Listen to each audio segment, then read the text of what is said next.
I'm speechless. I'm absolutely speechless, guys. Yeah.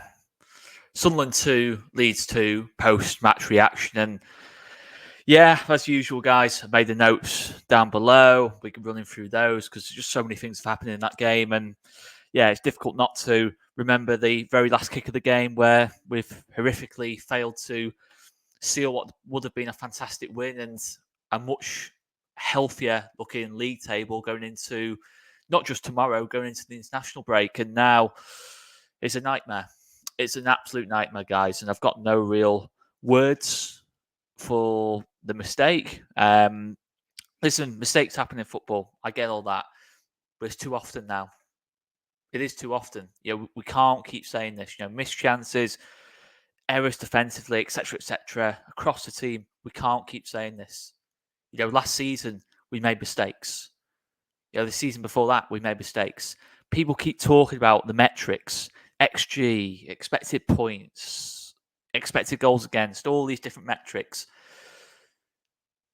Leeds have been high up on these metrics for the last 18 months now.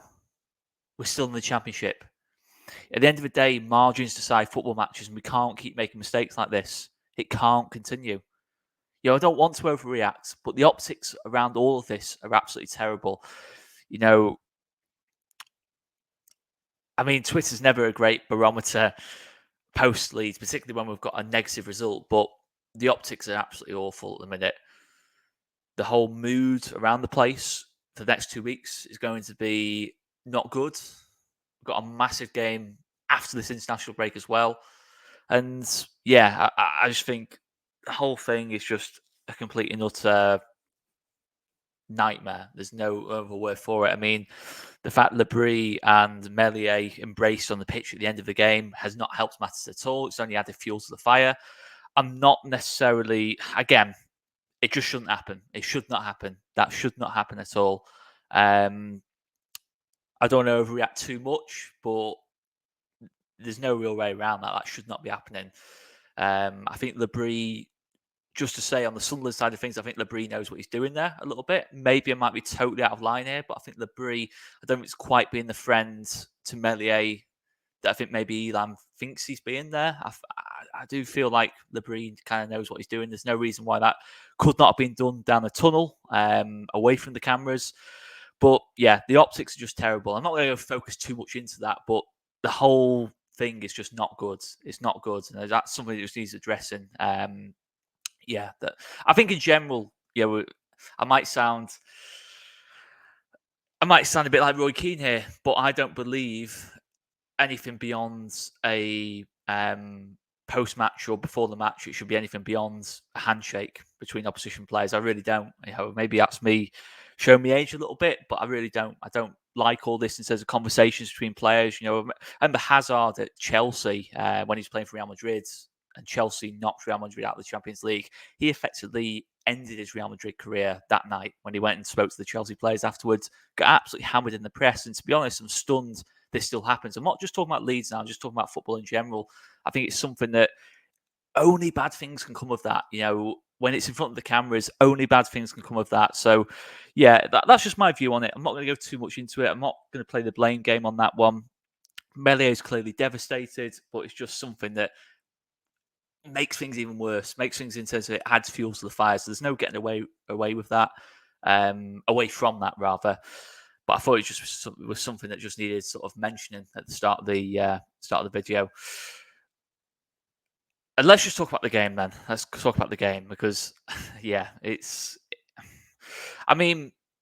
we do not start the game well at all. First 10 minutes, Sunderland totally deserved their lead. They had a good chance early on before they even scored. I think sort of 5 minutes in, Joe Bellingham, I thought he was fantastic on the night, to be honest. I think it's one of the best opposition performances I've seen against us all season. Bellingham was fantastic. And it was strange because I think Bellingham's often, he's always been this kind of like sort of narrative around Bellingham that he's just nowhere near as good as his brother, and he's just not a particularly good footballer. And it's only because he's got the Bellingham surname that he's rated, but that's totally not true. I thought he was fantastic in the game, and I think he's definitely his game compared to last season alone has definitely improved, and he caused us a lot of problems in the game. A lot of problems, especially defensively. In terms of the gaps between the defence and midfield, he was always getting into those gaps and causing us issues. So credit where it's due. Always, if an opposition player has stood out, I'll always point out that they've been massive, and I think Bellingham was massive for Sunderland. Staying competitive in the game really when we had our good spell. So Bellingham had the chance. And then they score. All round defensively, it was awful, the goal we gave away. I can't really even pick on individuals. I just think as a collective, it was defended terribly, that first goal.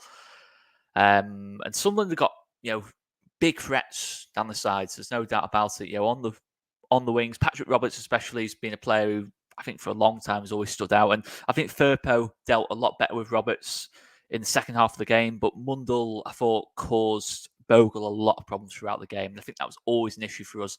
I was surprised. Obviously, we've done this Byron Schmidt kind of substitution pretty much all season. Where we've kind of swapped the fullbacks, but I really felt that Byron substitution just to try and shut off that left hand side for Sunderland could have been done sooner.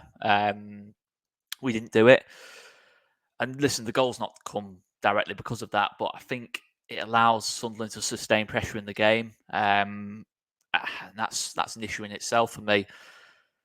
At times in that first half, just go back to the first. I mean, my head is absolutely all over the place. I mean, you guys are probably the same watching this. I mean, I just don't know what to say about it. I mean, literally half a second before that mistake happens, this was going to be probably the most positive post-match of the season. But we can't keep, just saying, oh, we're unlucky there, we're unlucky here. We can't just keep saying that at the end of the day. We can't just keep saying that. It's 20% of the way into the season now. We can't just keep saying that. But yeah, we respond well to going a goal behind. But my issue with that is it took us, again, to go 1-0 down in the game to respond. And that's a recurring theme. It is a recurring theme. If you take out the Cardiff and Coventry game, Burnley, Norwich and Sunderland now, we managed to get 2 points recovered back from that. But, we can't keep in these big games against these good teams, teams that are going to be up there at the end of the season. That's 3 potentially of the top 6 we're talking about there. We can't keep giving them a goal start. These teams have got the threat to hurt us on the counter, to get a second goal. Sunderland had chances to get that second goal. And yes, our best spell of the game actually came when we were 1-0 down. And the frustration to me was when we got it to 1-1, we didn't.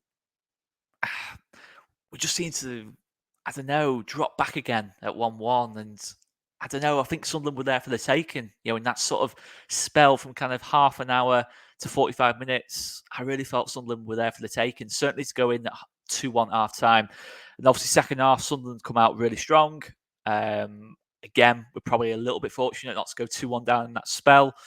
And then Junior Firpo, Wilfred Nonto, brilliant combination, 2-1. And then that stage in the game, yeah, it was a weird sort of spell in the game. I don't think we were playing particularly well at that point, and Sunderland weren't really doing anything. It was a terrible game, and I really felt at 2-1, could we have gone brave there? Could we have stuck Perot in the 10 and gone Joseph up top just to try and kill the game off? Aronson, I think, has had a really strong season, but I think Perot was having the much better game of the two. And obviously, I get to an extent why Aronson stayed on, because obviously he can press from the front, but we weren't really pressing at that point anyway. It felt to me like you won that goal threat on the pitch in Perot and Joseph to hold the ball up to get us back into, because Sunderland were always going to come at us at 2-1 down. They were not just going to say 2-1, we'll accept that.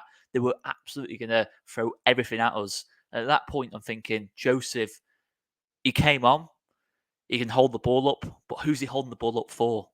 Aronson's far back. Nonto and Ramzani at that point, were kind of having to go with the fullback for Sunderland. Perot at that point, if he stays on, yes, maybe he doesn't give you much physically in terms of pressing and work rate off the ball, but he can finish a game off. How many times have we seen Joel Perot this season alone finish games off?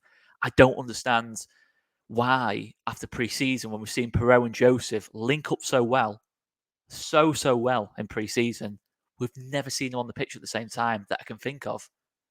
I honestly can't think of when we've seen them on the pitch at the same time. Norwich, Joseph came on, so came off, Bamford came on, Perot came on, so they weren't on the pitch at the same time. Then I can't think of a game, and it just stuns me that we haven't tried this. And there were some really positive performances tonight.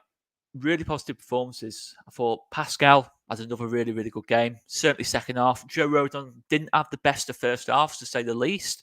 But second half, I thought he defended fantastically well. And had we got the 2-1 win, I think Strauch and Rodon, we'd have highlighted their performances a lot more than what we would have done. And it seems a shame that we probably won't quite give them the credit that they deserve for that performance. And Nonto was absolutely outstanding. But it just feels like a massive 2 points thrown away again. It really does. I can't escape this feeling. Norwich and Sunderland in isolation, would you say a point at both their grounds is good? Yeah, it's okay.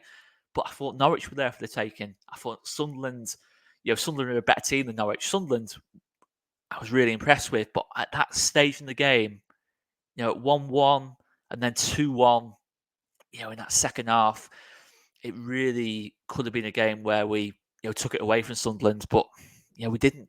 We sat back. Whether that's tactical, whether that's psychological as a team, I don't know. I'm not going to comment on that too much. But either way, it needs sorting for me. It really does need sorting. What happened with Meslier is to an extent unprecedented. But when you just sit back and protect a 2-1, you put two fullbacks on, Schmidt and Byram just come on for the wingers. We're just going to sit in for that last 6-7 minutes. You can't complain too much when crazy things happen, when you just sit back. Sunderland are going to throw everything at us. Crazy things can happen. It can be a deflection. It can be a mistake. It can be a great finish. It can be anything. But when you just sit back, you invite this situation. So, as much as Mellier's made a horrific mistake, you can't just put it on Meslier. I'm not defending Meslier at all here, by the way, but you can't just put it on Meslier. I think it's a bit naive to do that, to be honest. But there's no doubt Meslier should do a lot better, and that's directly cost us 2 points. But if you keep doing what we're doing, in terms of sitting in and just, being in control and just sitting off and, just seeing games out, this is the things that can happen. Hull at home, you go back to games earlier in the season, Perot gets that second goal, but if Hull take that chance a minute before that, it's 1-1 and the whole narrative's different. So, I can't go along with this narrative of we're unlucky. The first goal for us today was offside. We can't just keep making excuses. I'm sick and tired of hearing we're unlucky. We could be 4 points off top with 20% of the season already gone by tomorrow night. We can't keep making excuses saying that was a decent result here and there. We've got to start putting a run of wins together now. We really do. And, I think it's just, the last couple of years in general. But when you see Villa doing what they've done this week and the last year or so, considering the similar positions we were in this time 2 years ago, that's what makes it more difficult to take. And listen, I'm not going to... The 49ers, I think, have been really, really positive. Absolutely no doubt about that. But it just shows the frustration. The last couple of years, it's been decline for us. It really has. And, you're looking at, we went down 18 months ago. We didn't go up first time around last season. It's just constant. It feels like it's getting worse rather than better to me. Maybe people will disagree with that and talk about, points per game and all this and that. But I don't really see a difference between this season and last season so far. I think there's potential for it to be better. I really do. I think our recruitment's been great. I think we've responded really well to losing some fantastic players. But we're not getting it together in results at this moment in time. So that's the frustration. It's frustrating when you're seeing Villa. They're on a totally different trajectory, but we're in such similar positions this time 2 years ago. And listen, that's not me blaming the 49ers. It's totally to do with the ownership beforehand. It's totally to do with Andre Radjani and Victor Orta's running of the football club that are in this situation. But at the same time, we need to start seeing progress on the pitch, and the tools are there for this team to dominate this league. I thoroughly believe that. I thoroughly believe the 49ers have done a great job to put together a team that's well capable of winning this league, well capable of that, and I think should be finishing top 2 minimum. As much as Sunderland are a good side, if you look at our starting 11 and Sunderland's starting 11, how many Sunderland players are you taking realistically? Realistically, how many Sunderland players are you taking? Not many, if we're being honest. So it's just incredibly frustrating. We need to start seeing progress on the pitch. We can't just start settling for draws in the Championship. We need to start putting wins together consecutively and firing ourselves up that table, really making a statement. And I think tonight, Norwich, 2 great opportunities missed, really. And listen, you can draw your own conclusions, but for me, as much as I get why we sit in, why we settle for at 1-0 and try and just see the game out and maybe don't go all guns blazing at the start of games. But for me, when you got Wilfred Gnonto in Italy international, Joel Perot, who started tonight, who scored 20 goals plus, and had a really good goals per game ratio last season. He's a goal scorer at this level, probably the most consistent goal scorer in the whole league. No matter what you think of Joel Perot from a tactical point of view, that is a fact that he's one of the most consistent goal scorers in this league. And Largi Ramazani, who had a fantastic season last season in the Liga. Okay, his team maybe wasn't so good, but Largi Ramazani really did himself, to his credit. I think he played really well. So when you got that kind of quality at the top end of the pitch, plus players to come off the bench as well, for me, we need to start playing to our strengths. Our strengths are the top end of the pitch, especially if Ampadu and Gruev out. We haven't got that depth in midfield. We haven't necessarily got the natural holding midfielder. Let's start going a bit more on the front foot for me and accepting maybe we'll concede a few goals, because we can't just see out games now. When you've not got Ampadu, Gruev in front of the back four, it's a lot more difficult. As much as I love Tanaka and Rothwell in terms of what they bring to the team, they're not great defensive players. Tanaka's very tenacious, but I wouldn't call him a natural holding midfielder. I just think we've got to just play on the front foot now. Maybe a little bit more Kevin Keegan, Newcastle 96, Marcelo Bielsa kind of style.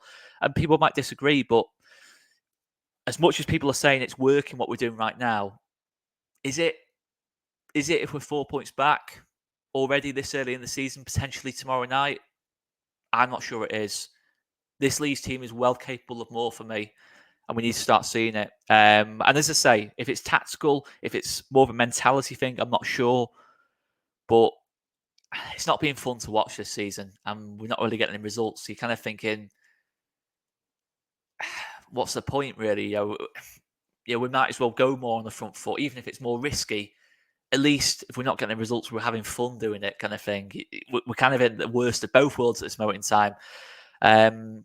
And yeah, Sunderland and Norwich away are tough games, but there's also games with drop points in where we really should have been looking to win. And that's the frustration, really. But maybe I'm exaggerating here. Maybe in the post-match would have been totally different had that mistake not happened. But I'm just a bit bored of hearing about excuses and mistakes here and mistakes there, and just trying to blame one person and and this and that. It's as a collective, I think we need to be better, and I think we're well capable of better. And people might call me negative, but I don't think it's negative to think the team's capable of better. I really don't. That's the point I'm trying to make. I think it's more negative if you think this is the best a team can produce, because it's not. This team's capable of well more than this.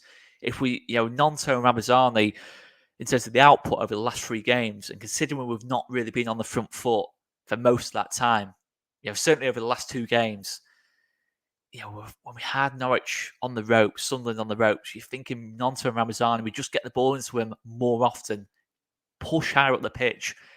They're 2 games, at the minimum, we could have been taking 4 points there. And maybe I'm asking for too much, but we've got to start trying to make up these, wins on the bounce. And I don't know. It's just frustration, guys. It's just frustration. Maybe I'm overreacting. Who knows? Let us know in the comments. Make sure you check out Jack's post-match as well. And I'll leave it there, guys. Cheers for watching, guys. Thanks.